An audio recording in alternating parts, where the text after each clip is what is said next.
Good morning, good morning, good morning, everybody. Happy hump day to you. I wanted to come on and I wanted to have a conversation about a little bit about Nick Cannon and,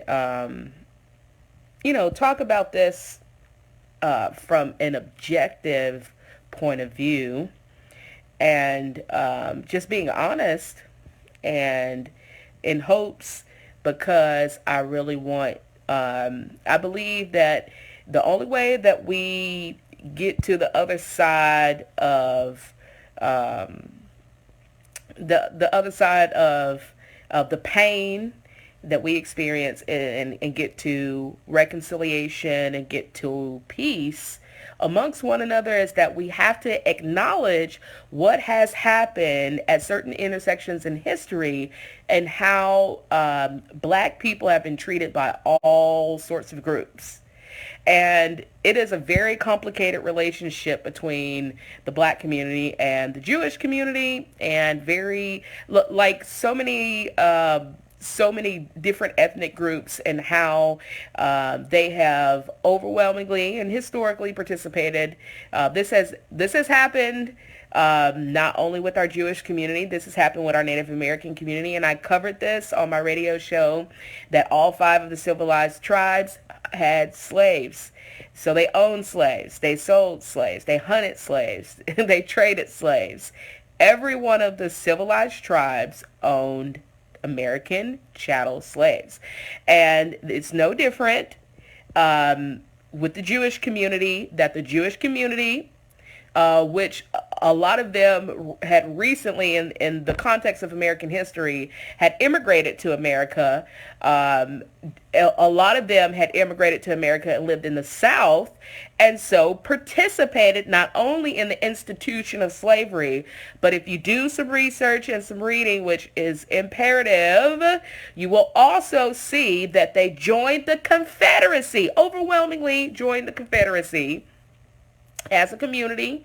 And it wasn't until we almost get to the end of the Civil War that you actually see some Jews, I think it was almost about 2000, that ended up joining the Union. But at the beginning of the Civil War, you had Jews that came from Charleston, Richmond, Savannah, that joined the Confederacy, that supported the institution of slavery. And so when we get to Nick Cannon and Professor Griff and other people's feelings about the Jewish community, it has to do with a lot of feelings that we have about a lot of communities that have willingly participated in the subjugation of African American people in the context of history. And until we deal with it, and of course, a black person saying it just straight no chaser, you may feel from your context of how you have dealt with as a black person the Jewish community that they're no different than your white counterparts. They're no different in how they treat you than your white counterparts.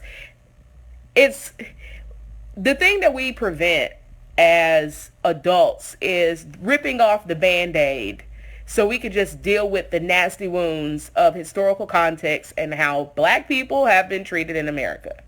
And part of that comes from a very, very large lack of understanding the gory details. And that's what people don't want to talk about when we talk about the institution of slavery, when we talk about the Civil War and the Confederacy. We don't want to deal with the gory, brutal details of the institution of chattel slavery and the outcome of the Civil War. And until we deal with, as black, white, Jewish, Native American, doesn't matter, until we deal with the full context of American history, until we deal with the gory, brutal, bloody details of chattel slavery and the Civil War, and then Reconstruction, and then Jim Crow 2.0. Hello, somebody. Until we deal with these real details, then we can't get to the other side of how do we have real, legitimate harmony and peace with one another. But I really, really implore you guys to do your homework that yes, the Jews participated in the institution of chattel slavery. Yes, They owned slaves in the South. Yes, they joined the Confederacy and took up arms against this nation with traitors to uphold the institution of slavery. Yes, yes, it happened. When are we going to deal with it? It happened. When are we going to deal with it? What are we going to do? And this is why when we talk about reparations, to me, it's kind of a complicated thing because there's so many different people that have participated in the institution of slavery. Perfect case in point would be we talk a lot about the Native American context in Chattanooga, which is not overwhelmingly Cherokee. It's Yuchi and Muskogee. Well, the Muskogee people have freedmen, the children of Native American and African American parents. And yet the Muskogee Nation has still, up until this day, refused to give them citizenship into the tribe so they can have full benefits to be able to vote as the children of black slaves and Native Americans. They refuse to give freedmen their rights as the children of slaves and Native Americans. We have to deal with that.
To the point, especially because I'm raised in the church, one of the things that I look for are sermons, messages from the rabbis. You don't really see sermons speaking openly to acknowledge slavery as an institution generally until 1861, when we are almost at the dawn of the Civil War.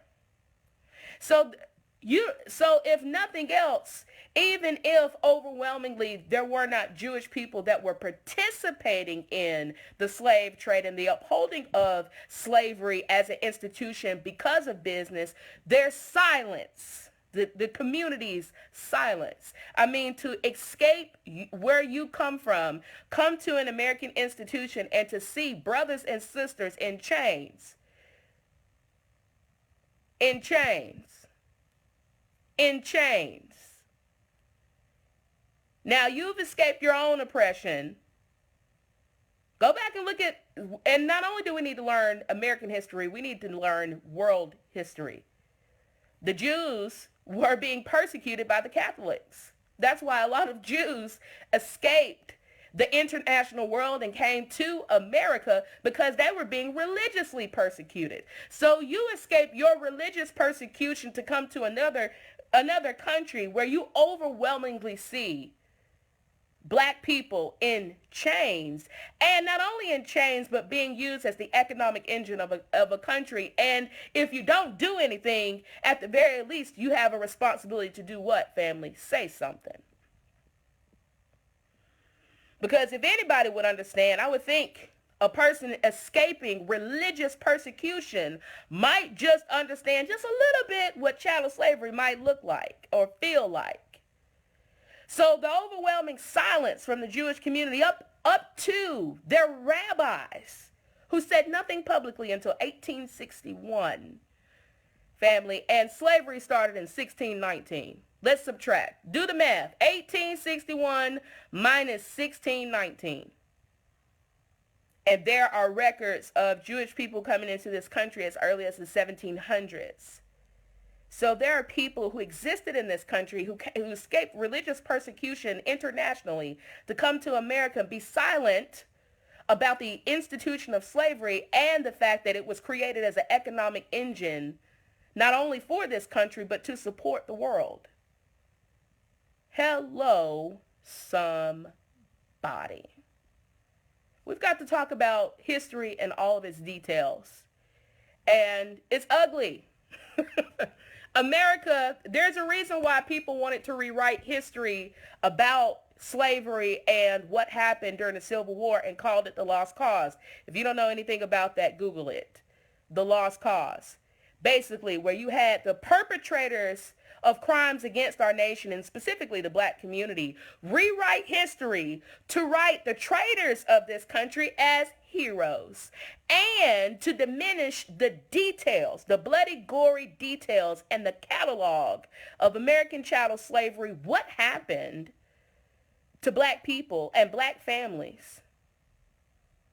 What happened, and what happened during the Civil War, and what happened after Reconstruction. And acknowledging Reconstruction was an extremely short period of time. It literally was only about 20 to 25 years before everything that black people built with their bare hands after coming out of slavery, learning how to read, taking our skills and building our communities, almost every community that we had built all across this nation was destroyed. Destroyed. So we've got to look at the context of American history, everybody's role in it, what they did and what they didn't do. Did they help and did they not help? When we think about abolitionists, a lot of us have this very, unfortunately, ignorant understanding or thinking that abolitionists were like these overwhelming group of people. There were not a lot of abolitionists who actually were outspoken against the institution of slavery. They were far and few between. And it wasn't until it was evident that the Union was going to win the war that people somewhat changed their mind. But even that was temporary. So, again, I won't support the statement of generalizing a people. But what I will say is that we've all got to deal with our roles in American history. We've all got to acknowledge what we have done. And every group that has participated either by willfully participating in the economic engine of chattel slavery or institution of slavery, or by participating with your sheer silence, which is white violence. Your silence makes you just as culpable and just as guilty as the perpetrators of the crimes against the black community. You're not absolved because you didn't say nothing. You are just as guilty. Hello, somebody. Now, if we want to have a conversation as intelligent, honest, open adults, then we can do that. But we've got to talk about how people have benefited from oppressing the black community since we got here up till now. And when you're wrong, you're wrong. And you don't get to rewrite history to absolve you from your crimes. That in and of itself is a crime. When you've done wrong to a people and you've harmed a people, you have to reconcile with them. And that's not their job to make you do that. That's your job. And there are so many communities that need to deal with the fact that they need to go to the black community and reconcile. Because it ain't our job to make you not only apologize, but repay us for the harm that you've done to us. Because I hope you understand that by participating in just the institution of slavery alone means that you have caused economic, agricultural, physical harm, educational harm to the black community. And you are not absolved from that, period.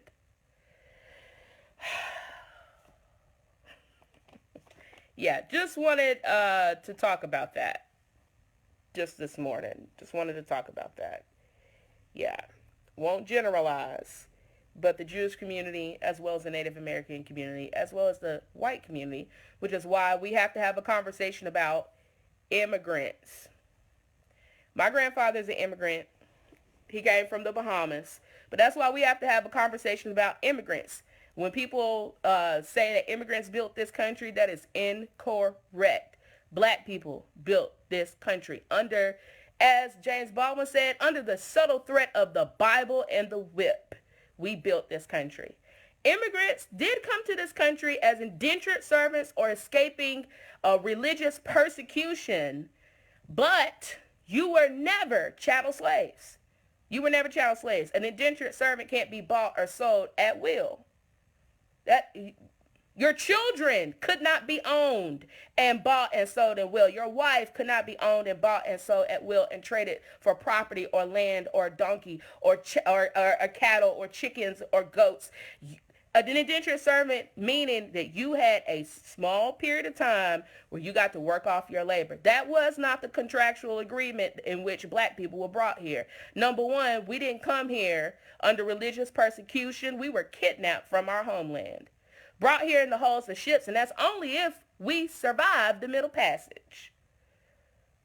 Or if, not only if we survived, because you were tossed overboard if you were sick, but if you were caught trading slaves, or if people felt like they were going to be caught, or they had too many people on board and didn't have enough food, they toss you over willingly. So everybody of our people didn't even make it here. That's only if you survived. Let's not forget, I need people to read books. That's why people don't want to read, because if you read, then you're accountable for what you learn. That's why people don't like picking up books, because then I get to willfully be ignorant and then act like I don't have any responsibility or accountability to change. That's why people don't read. Because once you read and learn, you are accountable for what you have read and what you have learned. But read the book Barracoon by Zora Neale Hurston, her last book, that shows that there were people bringing slaves here through the Mississippi Delta, bringing slaves here after the institution of slavery in an American context was illegal. Read the book Barracoon or listen to it on audio tape. They were still bringing slaves here after the institution of slavery had ended. And then intentionally, because it was illegal, they would intentionally sink the ships once they got here to destroy the evidence. Read. Slavery didn't end with the Emancipation Proclamation. There were people still bringing hundreds of slaves here all the time and then bringing them up through the Mississippi Delta. Read Barracoon and you might learn something. And so that's why I say there's a reason why people have this ideological sort of view about the South and about slavery and about Reconstruction and Civil War. And that is because the details, the gory details, the real record, it's nowhere near pretty. It's nowhere near pretty. And a whole lot of people, a whole lot of groups of people will be held accountable for how they participated in the institution of slavery and its outcomes. So read a book. Read a book. We didn't have a choice in coming here. We were kidnapped against our will. Against our will. We were fine where we were. Hello, somebody. Hello, somebody. So I just wanted to come have that conversation. Everybody want to silence how black people feel instead of dealing with, well, maybe is there some truth to what's being said, even though it kind of hurts my feelings?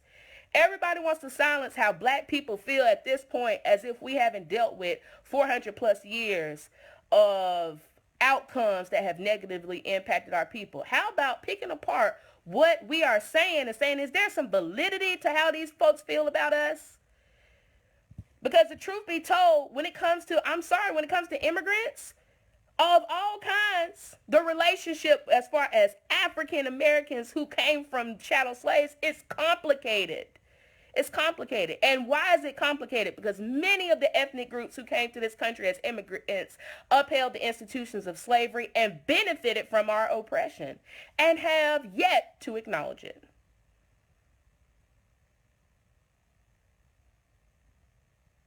Which makes you no better than our white counterparts.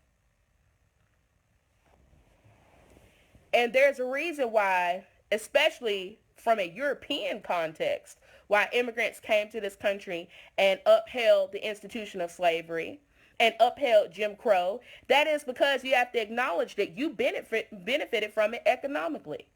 One of the things that we dealt with our racial reconciliation training that we went through, even though I knew this already, was that a majority of immigrants that came to this country after the Civil War benefited from the racist housing policies of the suburbs that were created at the turn of the century in public housing.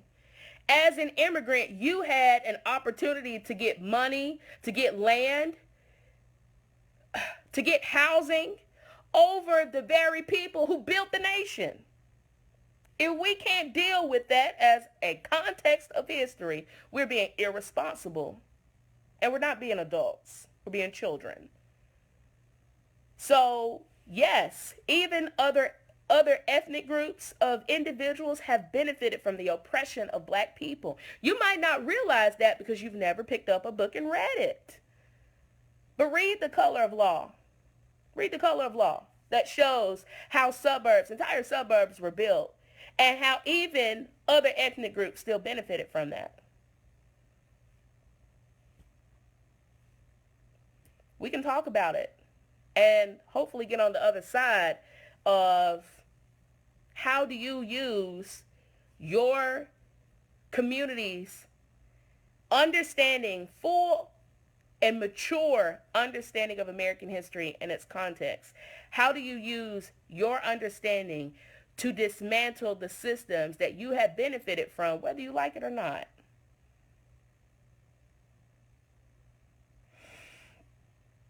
Because the terminology white is not a color technically. Technically, it is an ideology. White is an ideology.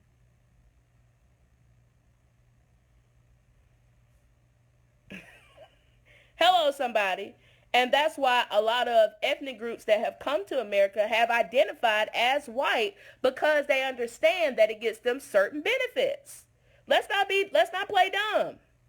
Why do you think ethnic groups of all kinds have come to America and have ushered themselves into the house of whiteness? That is because they understand if we identify with this ideology in an American context, we get certain economic, educational, agricultural benefits from identifying with the ideology of whiteness.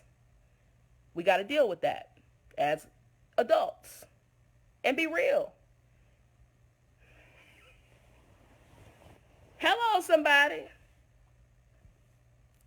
That's just my conversation for this morning. An intelligent conversation.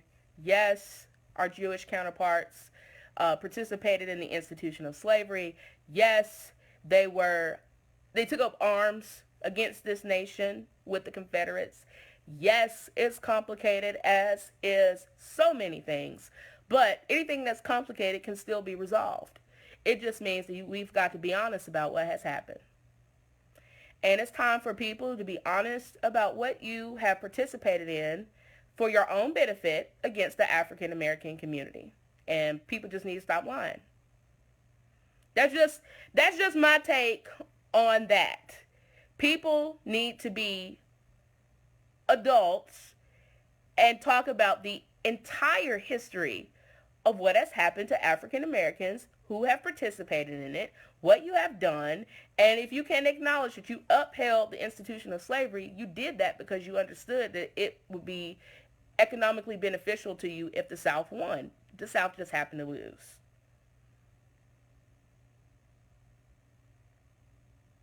Hello, somebody. That's all I got for you. That's all I got for you, family. Let's tell the truth about American history. And if you don't know something, you might want to ask, what are some good books to read so maybe I can understand? Yeah, maybe so I can understand. And, I mean, as a black woman, black men sharing how they feel openly and publicly is a miracle in and of itself. I got to be real about that. Most black men are not socialized to share their feelings. Black men are not socialized to really share their thoughts openly in public. So to have two black men sitting down talking about how they feel is a miracle in and of itself.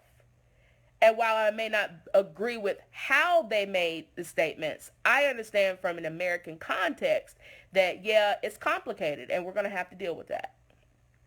And instead of being sensitive, like you ain't had no hand in oppressing black people, look at how you've had a hand in supporting the oppression of black people for your own economic gain. And then maybe we can get somewhere. It's your girl Marie Mott having the tough conversations because people want to be childish, but it is what it is. I didn't make history, I just read it. But we must acknowledge history in its full context out of respect for my ancestors and my people's ancestors who came before. I need people to stop lying about history, because when you do that, you harm my ancestors. And I am here to ensure that for my ancestors' sacrifices, that my people get some sort of compensation and peace on this side before we strike Zion. Hello, somebody. That's all I got. If no one's taking any time today to let you know that you are a loved somebody, books that I recommend, again, The Color of Law by Richard Rothstein, Barracoon by Zora Neale Hurston, and I can throw up some others, as well as I'll throw some links to some articles that you guys can read. But yeah, read history and acknowledge it in its full context, out of respect and honor for my ancestors. I love you all. It is nothing you can do about it. We will be at Miller Park. As a matter of fact, we'll be at Miller Park at 7 p.m. tonight. We're back at it because they ain't stopping nothing. Again, if you want to write a letter in solidarity demanding that the charges be dropped against myself and other peaceful protesters, please mail that to 1615 Lynbrook Avenue, Chattanooga, Tennessee 37404. Me and C. Grimy and my comrades Grayson, Lindsay, and so many others will be at Miller Park at 7. Please wear a mask if you come. We will have snacks. We'll have water provided. We are going to have a letter writing party. So if you want to save your letter and write it in person with us, meet us at Miller Park at 7 p.m. Again, please wear a mask. And then we're going to be showing Slavery by Another Name, which is also a book. So come out. We're going to have a movie night tonight. Super excited about that. So we will be socially distancing on the lawn to make sure everybody's not crowded with one another. But this will be a good opportunity for those that want to learn a little bit about history and what happened after the Civil War. Come through tonight, and we're going to look at Slavery by Another Name. If you don't want to come out, if you are immune compromised, you can pull that up. It is available on YouTube or the PBS app. Again, that is Slavery by Another Name. And besides looking at the documentary, pick up the book. That's all I got. Love you guys. Have a wonderful day.